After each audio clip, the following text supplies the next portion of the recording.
As gold TV news channel के माध्यम से हर पल जो खबर दिखाई जाती है, सच्ची खबर दिखाने का प्रयास किया जाता है। यूपी 42 लाइव के पत्रकार राजनारायण पांडे जी हैं। आइए इनसे कुछ विषय पे चर्चा करते हैं। अभी भरत तिवारी क्या कहते हैं, बिहार के जो जिनके साथ में कहते हैं जिनका एनकाउंटर कर दिए गए हैं, उनके घर पे चाह के आए हैं। आइए राजनारायण पांडे जी से जानकारी करते हैं। उनके पैतृक आवास पे गए थे, वहां पे जो चीजें हुआ था उसको अच्छी तरीके से देख कर समझ करके आए हैं। पूरे प्रकरण में जानकारी करते हैं क्या था मामला। नमस्कार पंडित जी।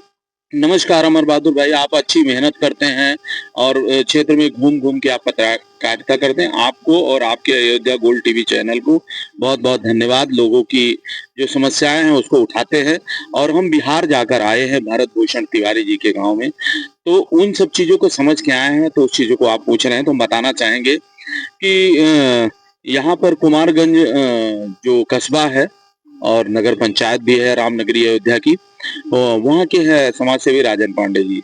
उन्होंने इच्छा व्यक्त किया कि हमको जाना है बिहार, तो इस तरह से वहाँ मामला है। लेकिन उससे पहले हम अपनी फीलिंग बता दें कि हमने कैसे समझा कि भरत भूषण तिवारी के साथ गलत हुआ।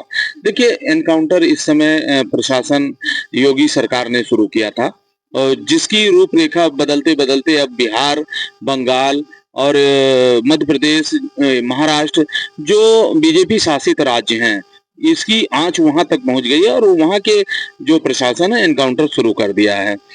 जब किसी पर आपराधिक मुकदमा दर्ज हो और अपराधी हो या गलत कार्यों में लिप्त हो तो उसका एनकाउंटर होना भी चाहिए। कहीं न कहीं आम जनमानस में, आम लोगों में प्रशासन की जो हनक है, धमक है, वो उसका एहसास होना चाहिए और इसके इसके हम लिए समर्थन में भी रहते हैं हम लोग। जब ये वहां से अफवाह फैलने लगे कि एक तिवारी की हत्या कर दिया, एनकाउंटर कर दिया, हत्या कर दिया, तो हम लोगों ने सोचा यार देखो तमाम एनकाउंटर हो रहे हैं, ये भी हुआ होगा। तो तमाम ब्राह्मणों के पोस्ट पर सोशल मीडिया पर देखते थे तो मुझे लगा यार ये लोग जातिवाद कर रहे होंगे कि कहीं से किसी ने गलत किया है तो पुलिस ने एनकाउंटर किया होगा। लेकिन एक पोस्ट में हमने इसकी विरोध बढ़ता ही जा रहा था, बढ़ता ही जा रहा था। हमने कहा यार अगर कोई अपराधी है और पुलिस ने एनकाउंटर किया है उसका तो कुछ गलत नहीं है, लेकिन इतना क्यों बढ़ता जा रहा है, लगातार लोग विरोध क्यों कर रहे हैं। तो एक पोस्ट पर उसकी आईडी मेंशन थी, भरत तिवारी, इंग्लिश में है भरत तिवारी। तो मैंने उसको क्लिक किया और उसके 4-5 साल के पूरे काम को हमने चेक किया। उसमें ये मुझे लगा जो बाढ़ पीड़ित विस्थापित रहते हैं लोग, एससी बैकवर्ड के मछुआरे हो गए, तो वो गरीब लोग किसी तरह कुटिया उटिया बना के रहते थे, छप्पर वप्पर रख के रहते थे। तो वहां पे वो उनके लिए जैसे बिजली नहीं होती थी तो बिजली की व्यवस्था करवाता था, उनको हैंडपंप नहीं था तो हैंडपंप का व्यवस्था करवाता था, रास्ते नहीं थे तो रास्ते की लड़ाई लड़ता था। उस गांव के लिए वो इसी लड़ाई के लिए जाना जाता था। बस थोड़ा सा रवैया उसका गलत था। देखिए, संविधान के अनुसार ये देश चल रहा है, कानून के अनुसार ये देश चल रहा है, बाबा साहब भीमराव अंबेडकर जी के कानून से ये पूरा देश चल रहा है और चलना भी चाहिए, अच्छा भी है। लेकिन थोड़ा सा जो असलहा उठा लिए थे, हथियार उठा लिए थे, उस चीज का समर्थन नहीं किया जा सकता। लेकिन जिस तरह से प्रशासन से आज आप भी देख रहे हैं, तमाम न्यूज कवरेज करते हैं, लोग जाते हैं, लोगों की सुनवाई नहीं होती, लोग अपनी बातों को रखते हैं, कोई सुनता ही नहीं।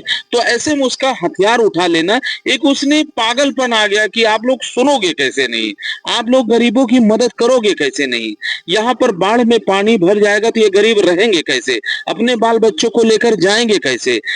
सरकार से उसका सवाल था, आप सरकार आते हो गांव में झूठ बोलकर वोट ले जाते हो, सरकार बनाते हो, विधायक बनते हो, सांसद बनते हो, मंत्री बनते हो, प्रधान बनते हो, जिला परिषद बनते हो, जिला पंचायत बनते हो, लेकिन जब वहां पर ये वादे को पूरा करने की बात आती है तो आप लोग ठेंगा दिखा देते हो।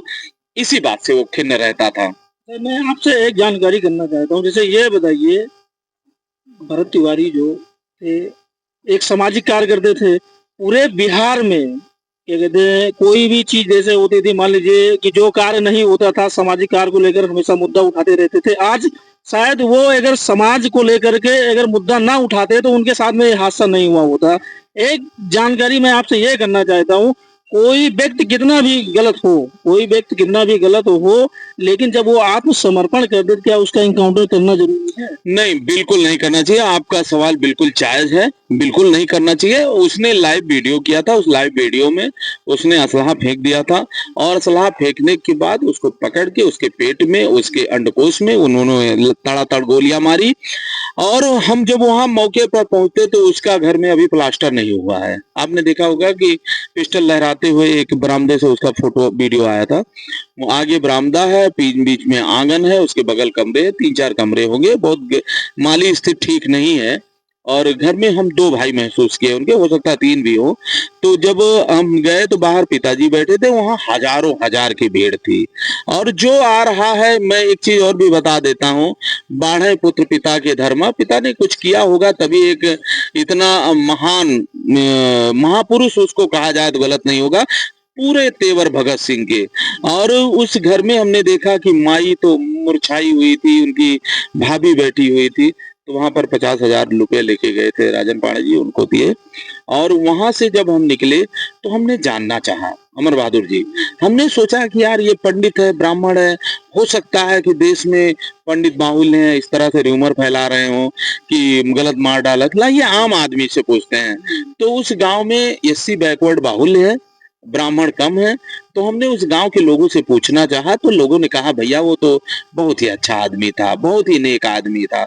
फिर हमने दलित और बैकवर्ड की बस्ती में गए जहां मछुआरे लोग रहते थे, निषाद लोग रहते थे, वहां गए तो उन महिलाओं की हमने कवरेज किया। उन महिलाओं ने एक ही शब्द में बोला, वो बिहारी भाषा में बतिया रही थी, लेकिन वो हमरे लिए भगवान था, वो हमरे लिए भगवान था। हम कहे कि बुलाने पे आते थे, बोले नहीं वो अपने आप आते थे, हमारे बच्चों के लिए खाने पीने के लिए लाते थे, ये हैंडपंप लगवा दिया, ये खंभा लगवा दिया, ये लाइट लगवा दिया। तब मुझे जाकर ये बात समझ में आई कि यहाँ जात पात की लड़ाई नहीं थी, यहाँ देश की लड़ाई थी, व्यवस्था की लड़ाई थी। ये जो भ्रष्ट नेता हैं, खद्दरदारी हरामखोर, इनके खिलाफ लड़ाई थी। भ्रष्ट प्रशासन जो इनको एंटी करप्शन और विजिलेंस पकड़ के पीटते हुए ले जाता है, इनके खिलाफ उसकी लड़ाई थी। बात और मैं जानकारी करना चाहता हूँ, जैसे भरत तिवारी थे, हमेशा सामाजिक कार्य करते थे, उनको कहीं न कहीं से बड़े-बड़े उद्योगपति या नेताओं को या प्रशासन को दिक्कत होने लगी, इसलिए उनका एनकाउंटर करवा दिया।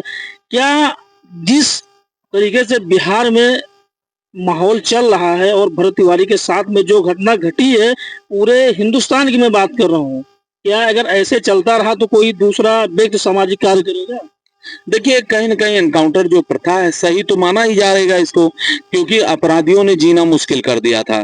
लेकिन सवाल ये पैदा होता है, मुंबई हाई कोर्ट का एक आदेश आया था जिसमें हाई कोर्ट ने चिंता व्यक्त की थी कि फर्जी पीड़ितों की वजह से जो वाकई पीड़ित हैं उनका न्याय प्रभावित हो रहा है।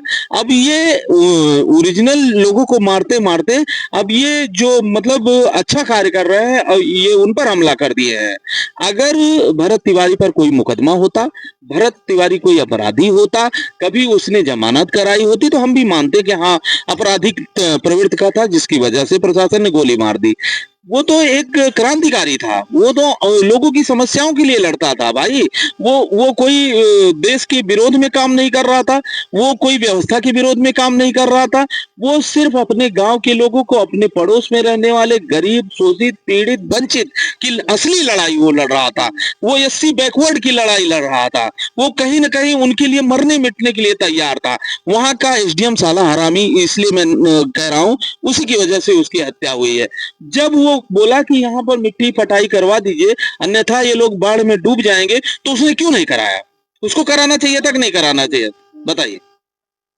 और एक बात आपसे जानकारी करना चाहते हैं, आप उनके घर पे गए थे, देख के आए हैं, आपने वीडियो भी चलाया था, वीडियो में देखा भी गया है। कोई ये नहीं है कि बहुत बड़ा क्या कहते हैं वो राजनीतिक अपना माहौल बना रहे थे, भविष्य में उनको विधायकी का चुनाव लड़ना था, नहीं क्या कहते हैं सांसद बनना था, कुछ ऐसा करना था। वो एक गरीब तबके से थे, भले ब्राह्मण समाज के थे लेकिन गरीब तबके से थे। लोगों को क्या कहते हैं अपने भाव से देखते थे और जो गरीब व्यक्ति के लोग उनके भाव के अर्थात थे, उनकी हमेशा मदद करते थे। ये चीजें देखा गया वीडियो में। ये बिल्कुल सत्य है अमर बहादुर जी, बिल्कुल आप सत्य कह रहे हैं। ये खबर का पॉइंट सबसे बड़ा यही है, ना तो वो कोई राजनीति करता था, ना किसी नेता के साथ में रहता था, बल्कि वो नेताओं से नफ़रत करता था। उन नेताओं से नफ़रत करता था तो जो नेता वादा करके चले जाते थे और उस वादे को पूरा नहीं करते थे, जिसकी वजह से आम जनमानस दुखी रहता था। इसीलिए उस मुद्दे को उसने उठाया कि यहाँ पर ये जो यहाँ की भ्रष्ट सरकार है, बिहार की जो भ्रष्ट सरकार है, जो वहाँ के मुख्यमंत्री हैं सम्राट चौधरी जी, वो उन व्यवस्थाओं पर वो खरे नहीं उतर पा रहे थे, जिसको लेकर उसमें गुस्सा था, आक्रोश था। उसका गरीब परिवार था, द्वारे पे एक ट्रक मोरंग गिरी थी, पूरे घर में प्लास्टर नहीं था, फर्श नहीं था, एक मुझे भी लग रहा है कूलर वूलर रखा भी था, उसकी माँ बेहोशी हालत में थी। मुझे लगता है वो बाहर कहीं से मंगाया गया था। उनके घर में बहुत माली हालत ठीक नहीं, खिड़की लगी है लेकिन खिड़की में पल्ले नहीं लगे थे, दरवाजे नहीं है, तमाम चीजें बहुत बहुत आर्थिक स्थिति ठीक नहीं है उसकी।